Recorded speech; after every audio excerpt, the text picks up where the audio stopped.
Introduction.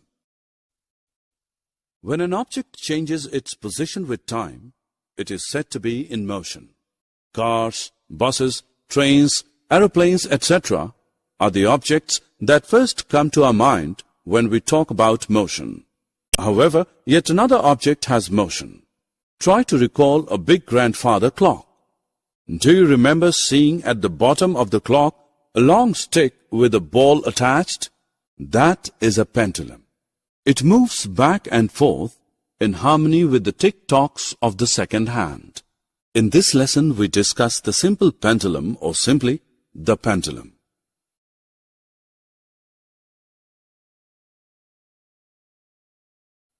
Objectives.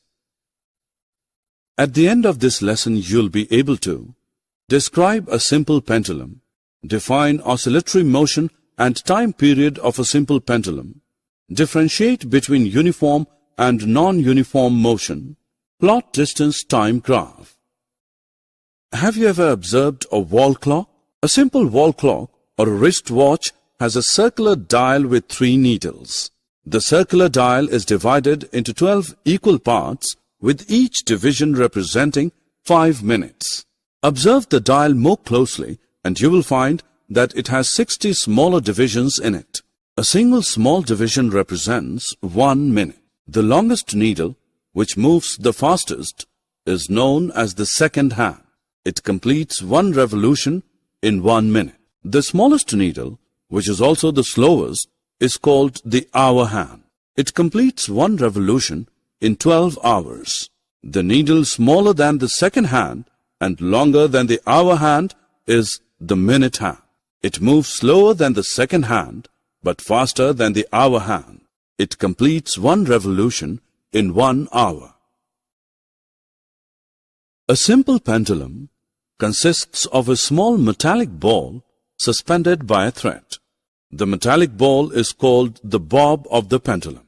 The thread by which a bob is suspended is loose at the lower end and is fastened at the top to a stand. When the pendulum is not moving, it is said to be at rest. This position of rest is also known as the mean position or the equilibrium position of the pendulum. Students, let's quickly check what you have learned. Select the correct option and drag it into respective box. Suppose the bob of a simple pendulum is in equilibrium. If we now take it to one side, left or right, and release it, it begins to move to and fro. This to and fro motion of a simple pendulum is called the oscillatory motion. 1 full to and fro motion of the pendulum is called an oscillation.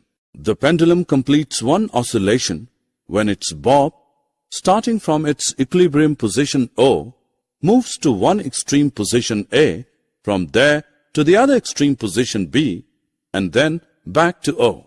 Alternatively, an oscillation can also be measured as the movement of the bob of a pendulum from one extreme position A to the other extreme position B and back to A.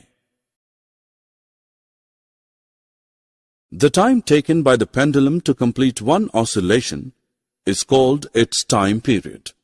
You can compute it with the help of this simple exercise. Take a simple pendulum.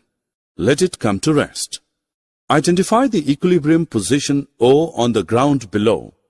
Now take the bob to one extreme position A and identify it on the ground below. Start a stopwatch and release the bob at the same time. When the bob comes back to the extreme position A, note the time on the stopwatch. Repeat the activity. This time, start from the equilibrium position O. Note the time taken by the pendulum to complete the 1 complete oscillation from O to A to B, B to O. The time so recorded is the time period of simple pendulum. Motion can be